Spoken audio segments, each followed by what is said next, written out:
Now, you know what it's like when you're waiting for a bus and then two come at once. One not in service and the second one full. Or more likely, one doesn't come at all. Well, now, with due respect to Dee Ream and that classic hit of 1993, things can only get worse. The buses in the west of England have reached not a tipping point, but a cliff edge, which is certainly not the route you'd envisaged for the number 73. Government COVID funding will suddenly stop in the autumn, costs are spiralling. Oh, and quite an important one, this. Well, there aren't enough drivers. The Metro Mayor has made it his mission to do something about it and has asked for the thoughts of us, the great public at large. Always a brave thing to do. So he's held a series of open meetings across all compass points in the region, and he's opened the whole issue up online to gauge our opinions. And so far, well, he's certainly got them. It's going to be very dramatic, extremely dramatic. There will be parts of Bath that won't have bus services. There will be parts of North Somerset that will not have bus services. There will be parts of the Mendip towns that will not have bus services, as well as parts of North Bristol and South Bristol. What will that do to communities here? I mean, that will just mean the southwest doesn't move, or this part of the southwest is only moved by sustainable transport. We're having a huge building development here in Bristol. Houses are being built. People are being moved from the city centre to this area. There's no work. People have to get to work from this area if they're going to find it. And without transport, that's going to be even more difficult. So it's not just serving the community that we have at the moment, it's serving the expanding community that is being moved to this area and trying to integrate it with those that are already here. With the buses, I think that there's too much emphasis on the Metro bus. Quite often the Metro bus goes past here empty, and I think that runs every 10 minutes, which is ludicrous. So by cutting the Metro bus, say, to every 30 minutes, and then spending the money from that onto the local services could be a good idea. I don't think it's the control of the bus companies, it's the pinch points in the road network. I think if you look at the Bath Road and the Wells Road, it's great where the bus lanes are, but you get up to, say, Broad Walk, and then there's a 200 metre gap where they've got to get in the line of traffic, and that makes it a bit unreliable. So a bus on a 4-mile journey can sometimes take 45 minutes and sometimes takes 25 minutes. And if you've got to be in a certain place at a certain time, you want that reliability to know that if you get on the bus at 20 to 8, it's going to get there at 8 o'clock. And I think if we can get to that stage, that will encourage people to get out of their cars and onto the bus. We are faced with about 25 bus routes being withdrawn in the West of England Mayoral Combined Authority area, North Somerset and into Somerset. It will be the biggest loss of bus services in the southwest probably in about 40 years, and I don't really think people know what's going to hit them. Well, Claire Hazelgrove is a frequent bus user, and we'll be talking to Claire shortly, as we will with Tim Kent, who is the Liberal Democrat councillor for Hengrove and Whitchurch Park. We'll be bringing them into the conversation shortly. But first, let's talk with a man who's put himself in the driver's seat, though he'll need a top-end sat-nav to negotiate the twists and turns of Transport Avenue. Delighted to say Metro Mayor Dan Norris joins me now. Welcome. Hello, Dan. Steve. Good to talk to you. Nice to be here. You've been a busy man over the last week. Been a very busy week, 4 very busy and well-attended meetings in Bath and Yate and Whitchurch and Bristol, as well as Bradley Stoke. So yeah, very busy, lively, very honest public, giving me a tough time sometimes. Yeah, I don't know how honest you want the public to be sometimes, but they certainly said what they think from what I saw at one of the meetings. When I did my radio show, I mean, one of the biggest issues for people in the region, in fact, if not the biggest, time and time again, is transport. And yet, in this region particularly, we seem never to have cracked it. Why not? I think there's a lot of reasons for that, but the main reason I think is that as a region, we didn't get our act together many years ago, and other regions did around the country. They had reasons to do that because they had big changes industrially. So places up in the north of England and the Midlands had huge challenges with jobs, and they had to think, what are we going to do? And in doing and bringing about those changes, they had to think about public transport and all the other things that are associated with that. We've always been relatively prosperous as a region compared to the rest of the country, so we've kind of got a bit complacent, I think, and we really do need to make a step change now because the challenges are huge, as you're already hearing, and it's going to get tougher before it gets better. Yeah, and I don't particularly want to delve into the past and pull up past agonies, but losing perhaps money for the tram system that we could have had because, well, should it stop off at Cribbs Causeway or whatever? Yeah. You know, you look back and weep at times like this. But are we in a position now in any kind of way to turn this around? Because you're calling it a cliff edge, particularly in the autumn, when that money coming from the government for COVID and so on runs out. We're in trouble, aren't we? It abruptly stops, and it will make a big difference. That's money the government provided throughout the pandemic that comes to an end. It's carrying on in Wales, but in England that's the case right across the country, and it's going to be very tough. And because we have commercial operators, they are going to be thinking about the bottom line, making money and profits. So that's what is going to happen. So I think the issue really is about what we think about we can do in the future, because I've been able to secure with the West of England Combined Authority £2/3 billion. That has to be used in defined ways, but it cuts and starts happening in next April, really, in the big bulky amounts. And that is over 3 and 5 year periods, depending on what it is.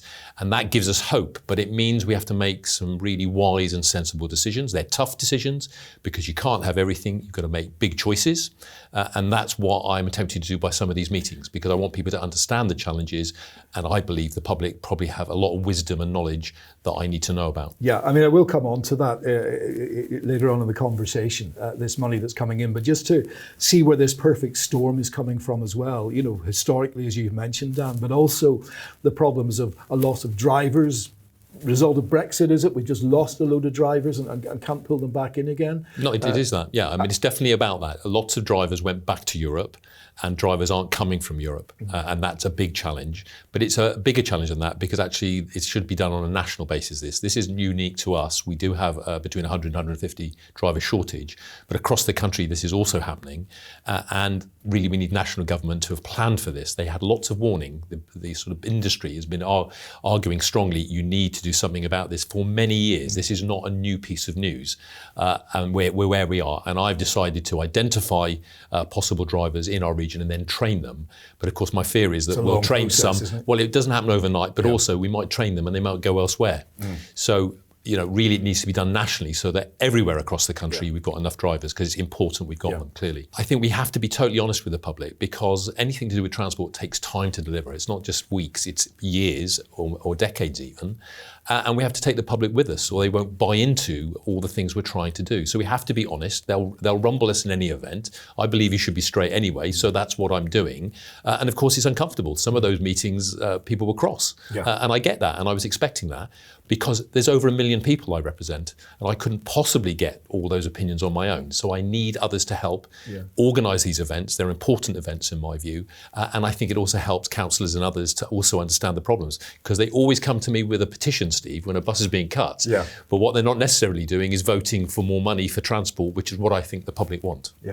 Let's go to our guests, Councillor Tim Kent and Claire Hazelgrove.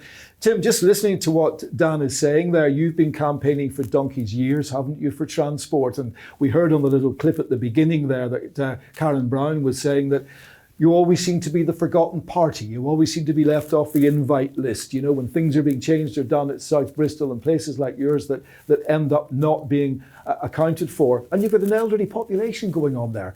What's that been like over the years? Well, it's been really hard for residents in Hengrove and Whitchurch area of Bristol. The reality is we have a bus depot nearby, and unfortunately, if they're short of a driver or short of a bus, it's the first routes that first take buses off. That's left people with a very unreliable service. That has an impact then that those people who need to get to work have found other ways to get to work.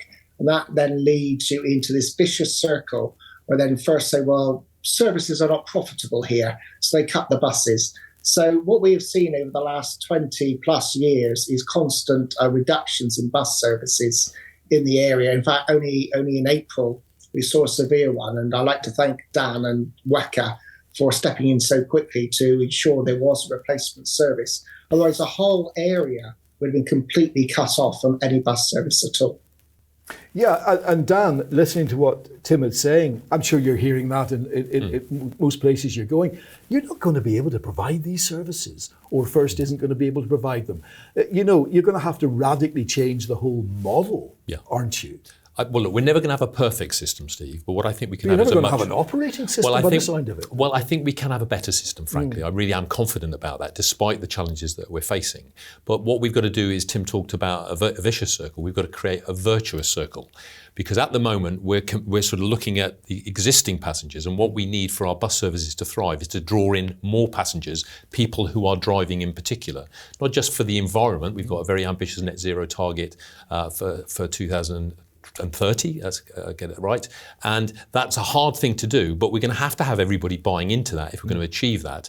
And I also want to get people cycling and walking and wheeling and all the other things that we need to do to have a more active lifestyle, because we're one of the unhealthiest countries in Europe too. So there's all sorts of good reasons why we need to make change, but people don't like making change. Tim, what's going to woo people in Whitchurch and Hengrove back onto the buses? First thing is the buses need to turn up. Reliability is the largest factor on why people aren't using buses. So if we can get them reliable, that's great. Then they need to go to the destinations they want to go to, and then they also need to be affordable. I mean, Bristol deserves the best bus network in Britain.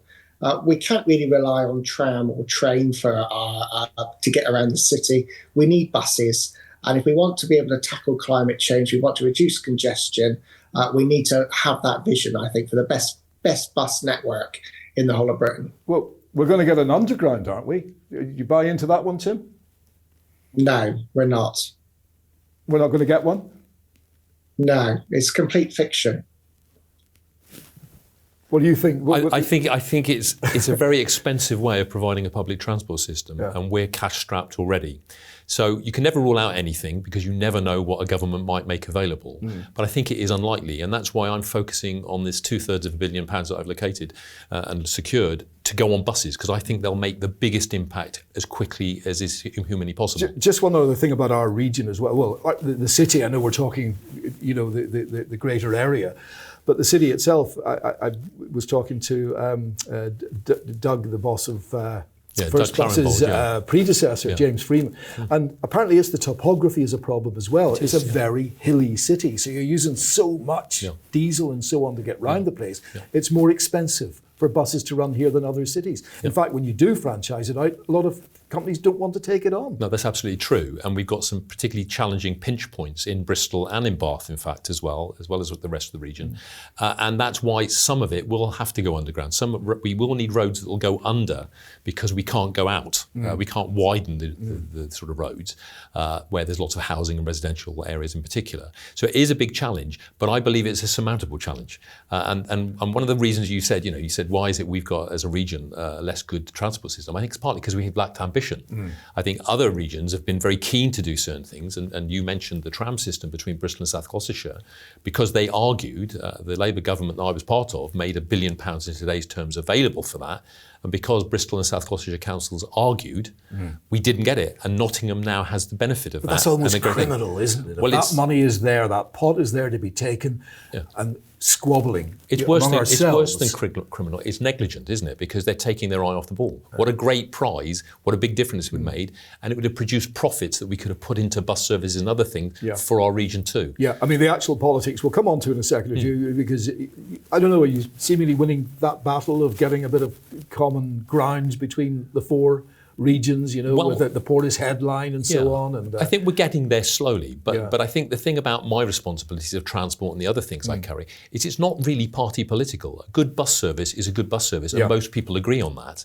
What we're not all agreed on is how much resources we will give to get that public transport system, and we do spend much less than other parts of the country. It's about a third of what Merseyside and Manchester spends, I was going to mention that. I mean, what we pay per head, really, what the contribution is from the council tax. That's right. About £20.50 for us. That's right. Yet Manchester £67, Liverpool 63. City for city, they're very similar size actually. I know populations can be measured in many ways. But how on earth does that work? They're contributing, 3 times as much as we are from the council tax. What have they got a better system? It's a political decision. You have to decide what priorities you've got, and everything is important. So when can you that run a change council. here or not? Yes, I think it can change, and I think it's people like Tim and other councillors are thinking about this hard, and I don't doubt their sincerity for a moment. They're looking for a good public transport system, but they've also got other things they need to do, and they're working out ways to try and find a solution. That's exactly what I'm doing by going out on the roads and meeting people, because I think the answers are out there with the public, not just experts. Well, let's get to the public, shall we? Because Claire has been sitting very patiently waiting to talk to us. Claire, you use the bus quite a bit, don't you? Is it I don't know, what word do I use? Is it an average service? Is it sustainable? Does it seem to be working to you, or does it feel like it's on its last legs? A good question. I think it depends on the day and depends on the bus. So in the last few days alone, in the last 3 days, I've been on 5 buses across the region. Some are hit, some are miss. And that's a real challenge, isn't it? I completely agree with what Tim was saying before and what the mayor's been saying there as well about reliability. It's what people really want. It's what I need in order to get to where I need to get to on the time at which I said I'd be there, right? Otherwise you're put in a pretty embarrassing position the whole time of having to tell people, sorry, 10 minutes late, now 15 minutes late. Oh, wait, the bus didn't come along at all. You're letting people down. You're not able to get to work. You're not able to get to doctor's appointments or anything in a way that is, sure and reliable. And that's a real risk for people in a lot of ways. And I was at that meeting last night in Bradley Stoke, and it was really well attended. And that was a really common theme that people were talking about, that they really wanted to know, even if it was a case of having to, as Dan's been saying there, some tough choices do need to be taken. And so if it's a case of our bus is going to be a bit less frequent given the constraints that are very real, people were saying generally, well, they'd rather that and the buses actually turn up and have better communication. So knowing when the bus would arrive, so you could make a decision, you could know whether to leave a bus stop or not. And so those were some of the trends that we were discussing last night. And that's very much my everyday reality as a frequent bus user as well. Do you ever get hit by the ghost buses as well? There they are on the schedule, there they are on the digital readout. Oh, great, 2 minutes to go. There it just disappears completely. Where's it gone? What's happening?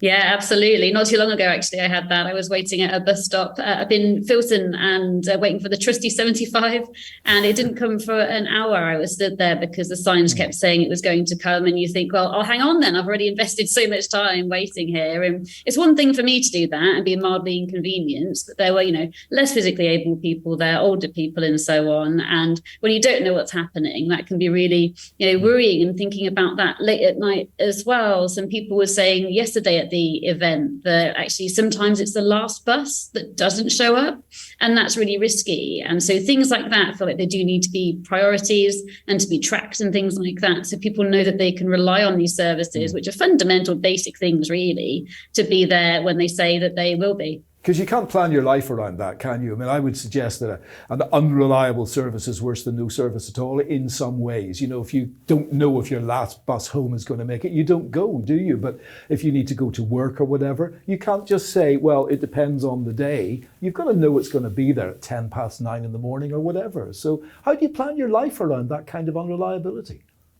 Yeah, it's difficult. I usually get the bus before the one that I thought I should get. That's how I do it. And instead, I usually get there just about on time if one doesn't show up or is delayed or something like that.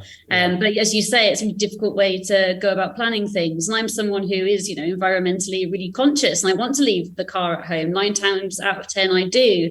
But there are some places and some times when you think, I've just got to get to that appointment. So you're sort of driven into the car as such. And, we've got a great, as Dan was saying before, sort of target there to get to net zero across the region. But things like this have got to be a really important part of it to enable people to think, right, I can leave the car at home and know that I will get to where I need to be, and to put that environmental sort of change at the heart of, a sustainable transport network for the whole of the west of England, not just Bristol, but absolutely the whole of it as well, to make sure that places and people are connected between and across communities, not just into the cities, but across as well into the villages and the towns, for example, in South Gloucestershire, where it's really important that people can get from A to B in a straightforward way. Yeah, as Dave was saying, the campaigner that we heard a little bit earlier on, it's a single transport system that we've got here. You don't have the choice. You haven't got trams to pop onto and so on.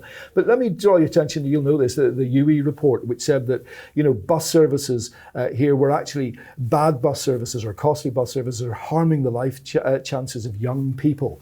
Are we letting young people down? You're dead sort of ambitious for this region. You really want to make this place sing, and you don't want all the national headlines going to Birmingham or Manchester, which they are at the minute. But are we letting young people down? You're not going to get innovators and so on coming to a place where they can't get across the city. No, well, I think we probably are, but I suspect we're letting down most of society as well. And the challenge is that we've got to do some counterintuitive things, because we've got to get people out of cars and using buses more so that they can reinvest in those and then do all the good things that we want, more services, cheaper fares and so on. And we mustn't lose sight of that overall objective, because that is what we've got to do. We've got to get far more people, or for many more people in fact, using buses in a way that they don't now. If we concentrate on some groups, we can help them, but I'm not sure that we will achieve our overall objective. So it's tough. And that's being honest. And that's being honest, and that won't be popular, because young people in particular will want me to drive the prices down for them.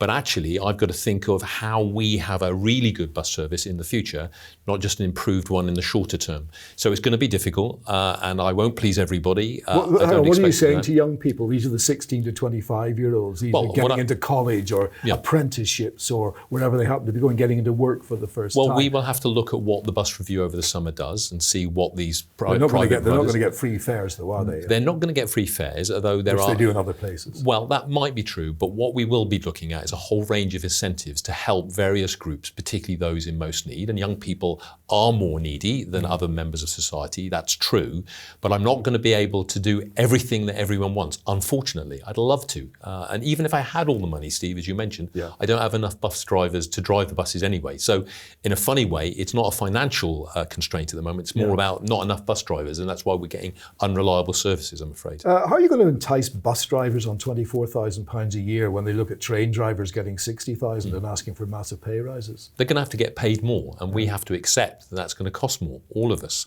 You get what you pay the fares for. Go up. They will go up, and that's it's just such a vicious circle. But that's why we've got to get more people using buses, because actually it's economies of scale. If you run a bus, it costs pretty much the same whether you've got one person on the double decker or a full double decker. But if you've got a full double decker, you've got an income stream, as it's called. Horrible phrase, but it means you get the money in, and that allows you to do all sorts of exciting things for the future. Tell me about this sum of money now. This is the massive sum that you mentioned. I thought it was 105,000 that you secured, but for the bus improvement plan, service improvement plan. That's 105 million. And that's shared with North Somerset, so some of that goes to North Somerset. Yes. But the other stuff is called the CRSTS, and I won't bore you with what that means I love exactly. Acronyms. But that's about 500 and plus million. Yeah. So we've got about that's a phenomenal amount of money. It is a phenomenal amount of money, and it's a phenomenal amount of responsibility. Because once I've done my job, I promised the electorate last May that I would have a higher profile to lever in more money for our region. Because it wouldn't be about me, but me as a spokesperson for our region. I've done that, we've been successful, we've got that money, and it's a great problem, Steve. I'm not moaning about it, but it is a responsibility. Yeah. So what I'm determined to do is make sure that we make positive change, we use that money wisely and well. That's the money that's got to be used for innovation, has it? It's got to be. New services, or it has. Not just so I can't prop up the services. I can't just replace a bus station with a previously old bus station with a new one. What I've got to do is think of new ways of getting people around. So that might be this demand responsive transport where people could call up, maybe minibuses or whatever we decide to do. So that they can get to the main routes and then use the buses that Claire was talking about earlier. That's what we have to do. We have to think of new and innovative ways of doing it. Now, there will be some incentives as well to encourage people to change their behaviour. And there may have to be some sticks as well as carrots in the future, maybe parking charges. But what I will try and do, and make it an undertaking, is to not... hit the motorist. Well, it may need to be that, because some people will not change their behaviour, I guess. And what we need to do is be fair about that. If we're going to put parking charges there, we need to give people plenty of notice in case they are leasing a car or buying a car, so that they can make plans. No, I accept that. Future. I mean, I would drive into Bristol because the buses are unreliable. Of course. I'd love just to be able to hop on, hop off and get where I want to go, but at the minute you can't. Tim, Kent, if I could come back to you just on that massive sum of money that's being mentioned there. You know, what is it?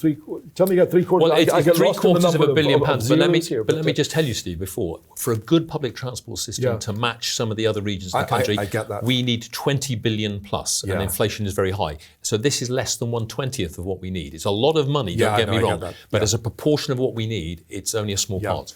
What should that be spent on, Tim? What do you want to see as the way forward? You know, you'll no doubt accept Dan's point. He can't fix it for everybody, and some of these services will have to go. But what do you want to see happening in the near future? Well, and that is a good sum of money, but we also spent over £1/3 billion in the previous sort of 12 years on bus improvements, and it is amazing how quickly that money goes. And I think one of the problems is also because we're dealing with basically a dominant monopoly private sector provider, as in First Bus. We need them to step up. Our region is very profitable for them. And what we now need to see from them is that they're going to invest long-term in services, not making these short-term cuts that they often do. Long-term, I mean, some of the things that would certainly help South Bristol would be a park and ride system off the A37, although not one big park and ride. I quite like the idea of these small car parks, which can also then act as energy hubs where you might be able to recharge your car, you might be able to bike there. That would be just one simple and fairly cheap solution that we could bring in, which could help reduce congestion on the A37 just to begin with. I remember, correct me if I'm wrong, Tim, but I remember you at one time campaigning or advocating perhaps pulling the bus service into the council, that you would run it or the council would run the service. Does the model of the franchise private bus company, does it work here?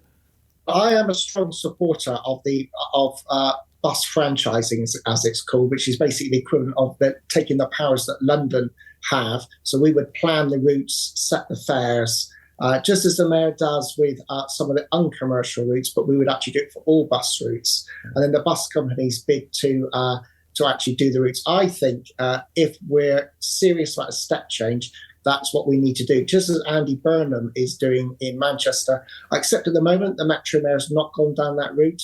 I hope he will keep in mind that as an option. And if he finds First Bus is not stepping up, hopefully he might relook at that for the future. Dan? Well, it's under constant review, to be frank, and Tim has a point. There's a political answer. Well, it is under constant review because the reason I'm slightly anxious about making that decision, because in some ways there are a lot of merits for the reasons Tim's outlined, but actually it's because you're responsible for the losses, if there are losses. And of course, at the moment, the system gives that to the operator. They take on the route, and if it fails, they pick up the pieces and the costs. But I do think maybe we're getting closer to having to franchise, because at the moment, and we'll find out over the summer where we're at, they may be cutting a lot of services. So maybe we just need to take control, as it were.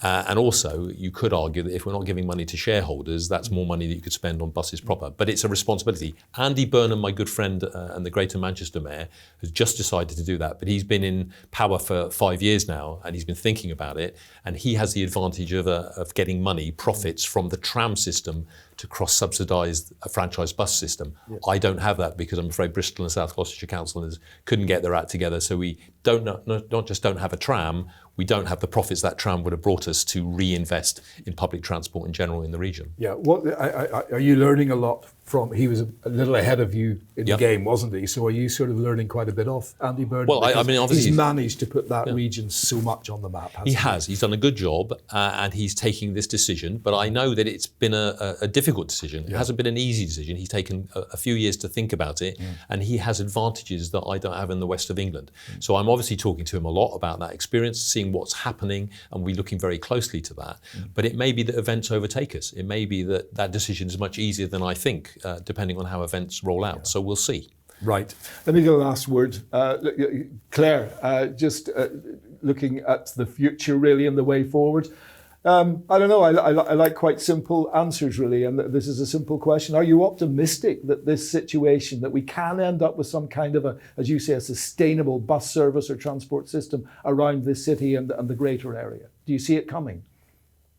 I do. I am an optimist, but I think this engagement that we're seeing, Dan doing out there with the public, really having these open and honest conversations, being clear about the tough choices, is really welcomed, and it's a part of how we will get to that better, more sustainable solution, to that better, more virtuous circle that was talked about. So yes, I am an optimist because we've clearly got a champion for the buses sat there, and that's half the battle. So yes.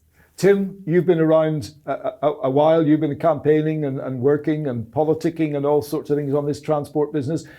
As we sit today, do you sit and think, I've seen it all before, here we go again? Or do you sense a little bit more optimism this time, that there's more pulling together, that we might get something done? Well, I try not to be a pit of negativity. So I would say, I think for the future, yes, but we have no choice. If we want to rid our city of the plague of congestion, and if we want to make sure that our economy can progress, that people have got jobs, have got good income, then we must have a transport system that works. Clearly, the bus is the solution for our city and region, and we must make that work. Failure, I don't think, is an option. All right, and just on a wider transport subject, I suppose, the Portishead line. I'm reading lots of great things. I'm seeing lots of great monies coming in, North Somerset, and you getting on famously, and all of this happening. It's going to happen sometime soon? Well, I'm hopeful. Look, I'm as optimistic as you can be without being certain. Yeah. And the reason I say that is because this has been going a lot longer than I've been mayor, just over a year now. This was a project that was started some years ago. And the issue, I think, is that there's been a few hiccups and unexpected twists and turns. So I'd be a fool to say this is definitely going to happen because experience has taught us otherwise. A few times in the past, haven't we? But it's a very exciting prospect to think that something that was cut in the beaching times in 1964 could be reversed and, very importantly, could contribute a quite significant input to getting that very ambitious net zero target, because Portishead has grown hugely. It's an important population in the Bristol and West of England region, and we need people not to be driving to and from Bristol and other places in Portishead. We need them to be using trains when they make their journeys. So, and it also, the economic thing is, it will improve the opportunities for jobs both in Portishead and in places like Bristol, as well as the rest of the region. It'll connect us up in a brilliant way. So fingers crossed, when you interview me again, I might have a better answer, but at the moment, I think it's going to happen, but I can't be absolutely certain. We'll see. But I'm an optimist too, so I feel it will. And well done on all that you've done, Dan, to make that happen. That is about all we've got time for. If you'd like to take part in the Big Choice on Buses survey, click on the link on the website that's on your screen now. Your Metro Mayor wants to hear from you. Thanks to my guests, Tim Kent and Claire Hazelgrove, and of course to Dan Norris. I've got a bus to catch. Bye-bye.